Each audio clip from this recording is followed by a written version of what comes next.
Welcome to the Florence BobCAST. I'm your host, Gabriel Krenzke, and my co-hosts are Serenity, Aten, and Maniya, Hippert, and we would like to welcome you back to keep you in the loop about what is going on in the school district of Florence County.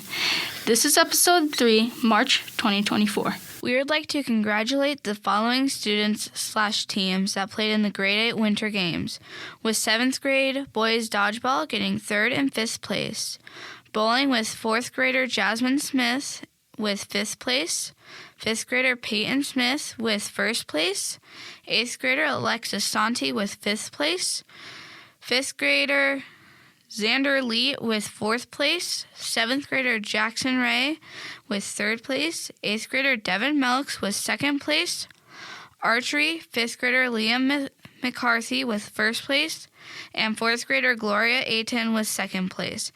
And lastly, giant slalom skiing, 4th grader Rutledge Johnson with 2nd place, 5th grader Cody Williams with 1st place, 5th grader Blake Drua with 5th place, and 5th grader Stephen Mason with 2nd place. Congratulations. We would also like to congratulate the following high school students that won 1st place in solo ensemble: Malia Neville and Brandy Nichols on their essay vocal duet, Gabriel Krenzke on his tenor vocal solo, Ella DeRoche on her timpani solo, and Greta Nolch on her piano solo, and a 2nd place for Serenity, Aten, on her alto vocal solo. And the following middle schoolers with 1st place for Abigail Tibbs and Kelsey Chrisman on their essay vocal duet, Abigail Tibbs on her alto vocal solo, Julia Scholes on her soprano vocal solo, Eva Tibbs on her snare drum solo, and Kelsey Chrisman on her flute solo. As well as the people that received awards, we would like to congratulate the following students who made it to state solo ensemble. At UW Green Bay, Carly Bischoff for her musical theater and alto vocal solo, Malia Neville for her alto vocal solo, Zoe Lemire for her musical theater and alto vocal solo, Cadence Bozell for her soprano vocal solo, and Austin Korf for his musical theater and tenor solo. Good luck! Again, congratulations to all of the students who participated at solo ensemble. We had 8th and 9th grade students go down to UW Stevens Point on Friday, March 9th for National History Day, and had the following 8th and 9th grade students make it to state. For 9th grade individual website, we had Kyle Smith, Carter Reed, and Jalen Kappas. For group website, we had Aja Buffington and Lila Noland. For individual exhibit, we had Kayla Baker, Cameron Prevost, and Serenity Aten. For group exhibit, we had Bradley Stieber and Jane Price as one, and Quinn Cassidy and Greta Nault for the other. For individual paper, we had Ella DeRoche, Delaney Donahue, and our paper alternates were Taylor Fleming and Harper White.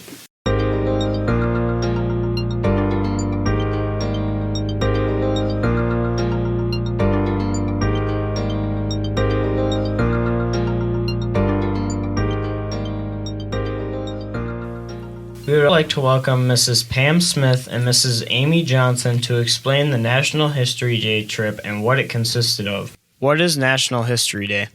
National History Day is a program for private, public, and homeschooled kids that want to study a topic in history and go to a competition that judges them on their historical content and their ability to put together their information in a well-researched project. How was your experience with National History Day? The first word that comes to mind is challenging. It was very rewarding.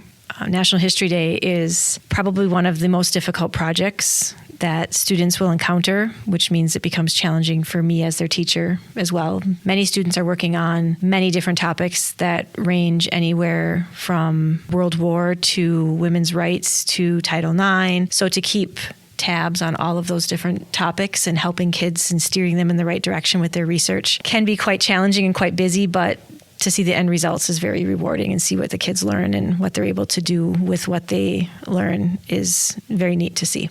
From the first time I ever heard about it, I thought it would be the greatest thing to do as a teacher with students. I first, years ago, heard about it and went to the competition in Green Bay at UWGB to see what it was like and to see how the kids were so excited and had such knowledge. I decided I wanted to do it here. So Mrs. Johnson and I decided to try it 4 years ago in 2020.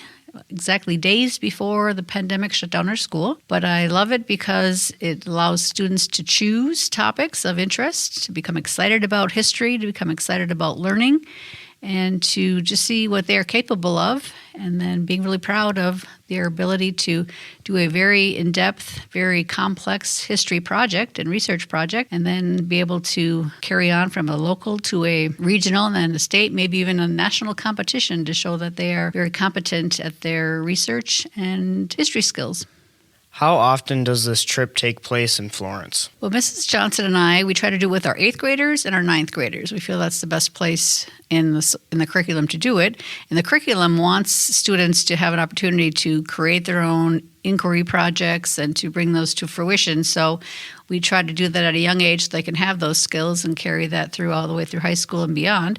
So if they do it in 8th and 9th grade, that means we have to wait another 2 or 3 years before a new batch of 8th and 9th graders will be in position to do the project and not have to have anyone repeat it. But kids could repeat it if they wanted, if it ever worked out that way, that it could be an option.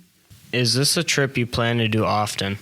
I think so. I don't know if we'll do it every year, but I think it's something that we will at least do every other year to try to get as many students involved in it as we can. What places does national history take place in Wisconsin? Well, in Wisconsin, there are 8 regional competitions, and sometimes schools or homeschooling parents have their kids do a local competition like we did here. We had local history buffs and former teachers come and do a local competition just to see if kids were ready. And then they go to the regional competitions all around the state. Each part of the state is divided up. And we went to the Stevens Point, kind of middle of the state competition this year. But technically we were supposed to go to Ashland because that's where our group usually goes. But we couldn't go on that day, so we had chosen the Stevens Point competition and we were selected there. And then in April now, the state competition will take place April 20th, a Saturday, down at UW-Madison.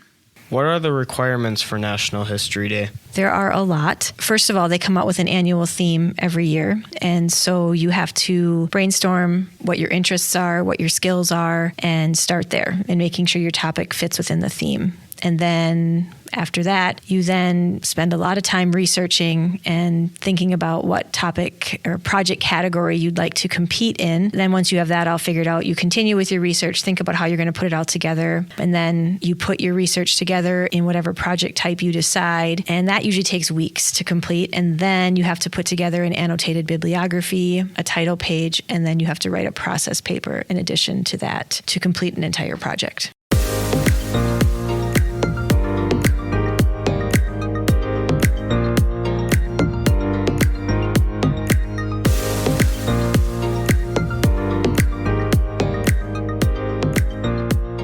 As the year is coming to an end, we are going to say farewell to Mr. Innis, but not without speaking to him first. We brought him in today so he could explain his favorite parts of our town. How has your year here in Florence been? I think we've had a very good year. I've enjoyed being here, working with the school board, the staff, getting to know many people in the community who are very supportive. So it's been a very enjoyable year for me, and I think a very productive year for the students, the staff, and the school district overall. How would you describe the students and staff here? Well, I've gotten to know several students and also many of the staff members. I guess I would describe the students as very friendly and very focused. I think they work hard in regardless of what they do, whether it's academics or extracurricular activities. And also the staff. I'm very impressed with the staff in terms of their dedication and how they rally around students if they may be having difficulty in particular areas. I think that's a great benefit in being in a small school, is that everybody pretty much knows everybody. And if a student is having a particular issue, whether it be in academics or behavioral, they have the ability to rally around and provide the resources that are needed to keep things moving along. What made you come here to Florence?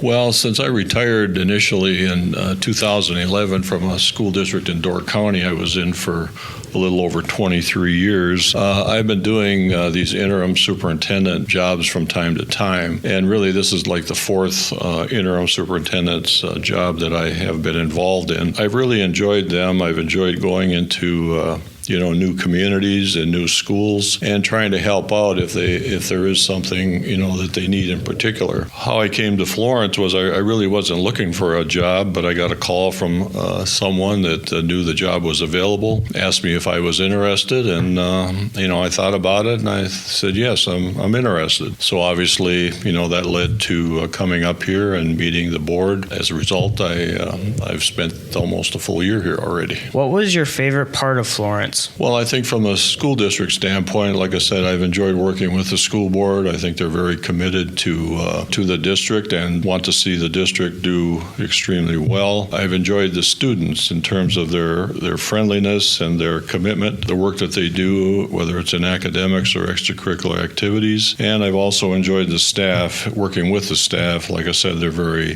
very dedicated and very committed. I think one of the favorite parts from a school standpoint is it's a small school, and that makes it unique in terms of the individual help that students can get and how staff know students so that they recognize that if a student needs help, whether it's in the academic or behavioral area, that they can just get right in, gather resources, and help that student. From a community standpoint, I've enjoyed a small community. I mean, I was raised in a rural area.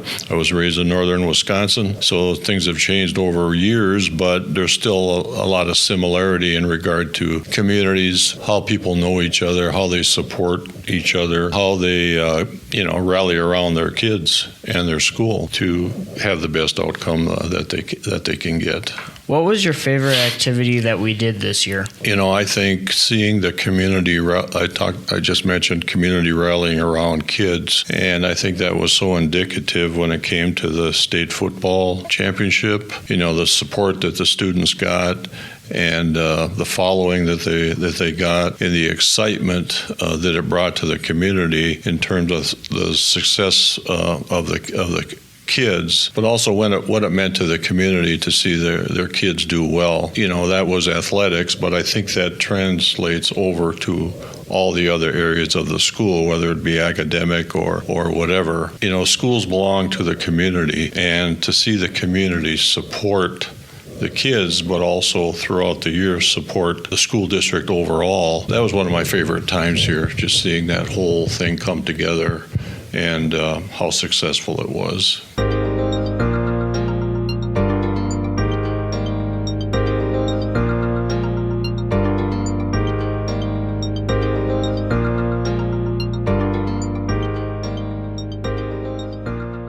Upcoming events in the district. Pre-ACT for freshmen and sophomores is Wednesday, April 3rd.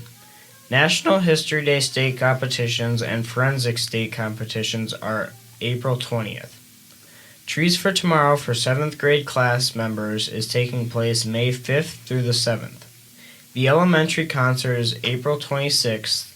The high school concert is May 6th. Large group festival for middle school and high school band and choir is May 8th. The middle school concert is May 13th. Senior graduation is Friday, May 24th. We hope to see you there. For information about upcoming events in the district, visit myflorence.org or go to the school Facebook page by searching Florence County School District.